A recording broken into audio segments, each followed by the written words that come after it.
What do you imagine when you hear the name starfish? It has many arms and is shaped like a star. Or maybe it's pink and lives under a rock. Hey! Get away from my stuff! Oh, this isn't stuff, Patrick. It's trash. The image above is not completely wrong, but it doesn't feel like it is enough to describe one of the most amazing creatures that live in the ocean.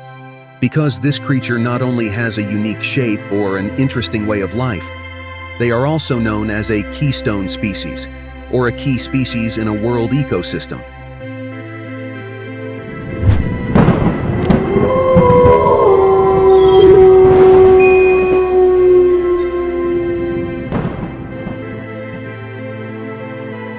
Starfish have many names. In Spain, they are nicknamed Estrella de Mar, which means star of the ocean, while in Japan, this animal is usually called Hitode, which means sun star. This animal has a long story in human history. Based on the oldest fossil records found in Morocco, sea stars are estimated to have existed since 480 million years ago, meaning they are even older than dinosaurs, which are estimated to have only appeared 250 million years ago. And if we talk about classification, sea stars are included in the phylum Echinoderms, a group of animals usually known for their spiny bodies, just like sea cucumbers and sea urchins. One interesting thing about the Echinoderm group is that they are often considered parasites and underestimated by most people.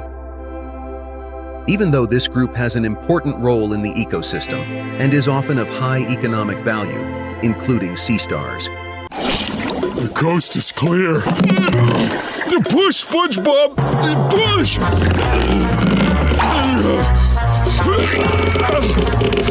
Push, man! Push!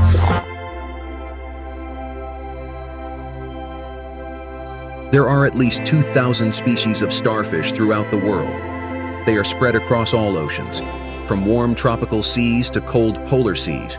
These animals can even be found to a depth of 6,000 meters. The sizes vary. The smallest sea star is Par vivipara. Its diameter is only 1 centimeter, while the sunflower sea star or sunflower sea star is the largest species, with a size of up to 1 meter.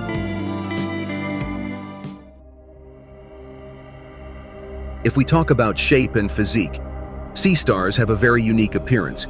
They don't always have 5 arms like the stars you drew at school. There are also those that have 10, 15, or even more than 50 arms.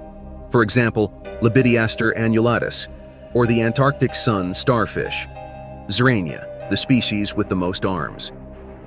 But what's interesting is that each end of a starfish's arm has one eye, a small eye whose function is to capture light, although not as great as the human eye, but enough to enable them to see 360 degrees.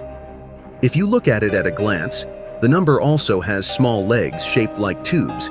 This is what starfish use to move from one place to another. A starfish can even have 15,000 legs, making them able to move at an average speed of 1 meter in 1 minute.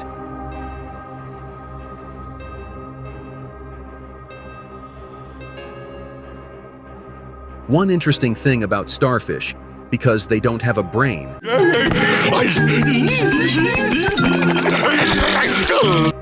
not to be insulting, but physically they really don't have a brain. Starfish actually have a nervous system spread throughout their body. Not only a brain, they also don't have blood. Instead of blood, these animals use seawater. They will pump seawater throughout their bodies and take nutrients from there. But that's not what makes this animal amazing, because behind its various colors and cute appearance, this animal has an extraordinary defense mechanism, namely the ability to regenerate the body. Animals in the phylum Echinoderms are famous for their ability to regenerate, meaning that animals in this group can regrow lost or damaged limbs, including starfish, which are even able to restore their entire body, as long as there is still one arm remaining. Sometimes starfish decide one of its arms to be able to run from predators. But of course, this regeneration process is not an easy one. To regrow certain body parts, sea stars take months or even years, depending on the species. And over time, the more sea stars get older, the more they lose their regeneration ability. The average age of sea stars can be more than 35 years.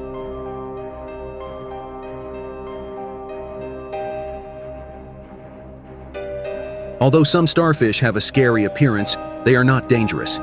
Almost all species of starfish can be touched and eaten.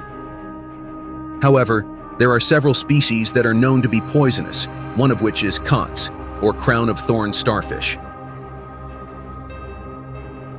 If you accidentally meet this animal in the ocean, you should think twice before touching it because they have neurotoxin poison, which, if pricked by its spines, can cause excruciating pain. Fight!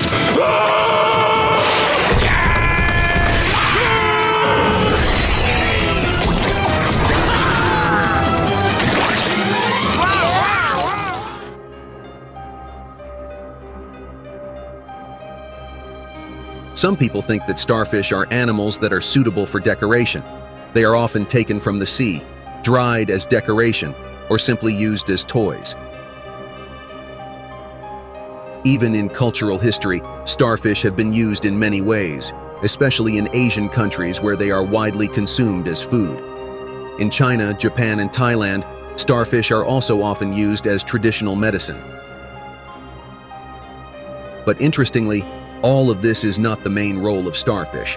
There is a special reason why they are called one of the Keystone species or key species of the ocean.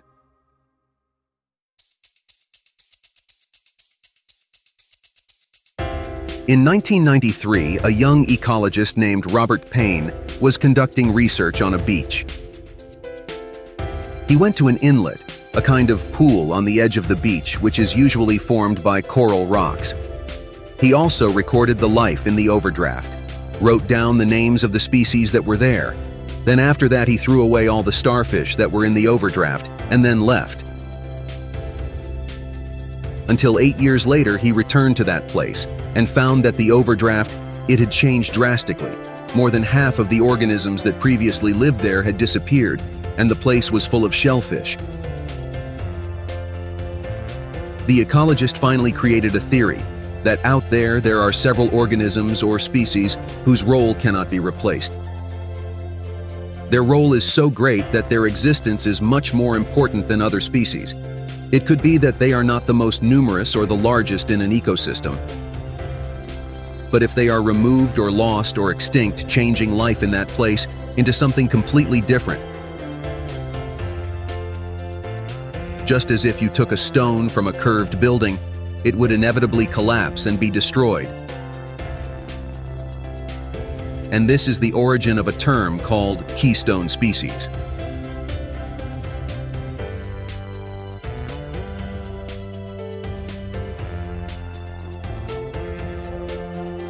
One interesting thing about starfish is that if you speed up your observations of how they live, you will find that they are actually fearsome predators.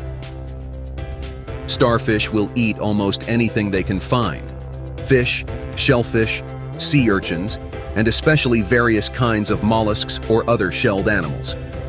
And one important thing about mollusca animals, most of them are invasive species that can grow too much and kill the population of other creatures, which is why the starfish wars emerged, namely as the main predator that controls the ocean floor.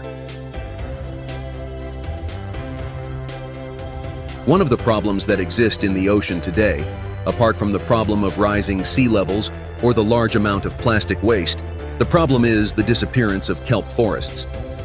Kelp is a type of grass that lives in the sea. This plant is a source of food and living space for various types of marine organisms. It could be said that they are very important for supporting underwater life. But one of the reasons why kelp forests continue to decrease is the increasing population of sea urchins. Sea urchins are known as invasive animals, and they really like to eat kelp. In the last few decades, many kelp forests have disappeared under the sea and been replaced by areas full of sea urchins. But of course, this problem would not occur if there were still starfish in that place.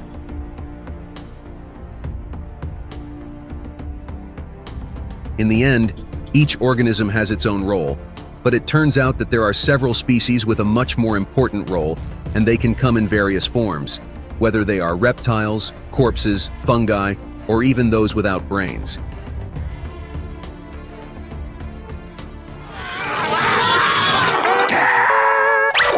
Work!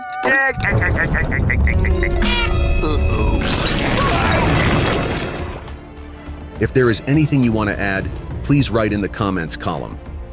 That's all for this video. Thank you.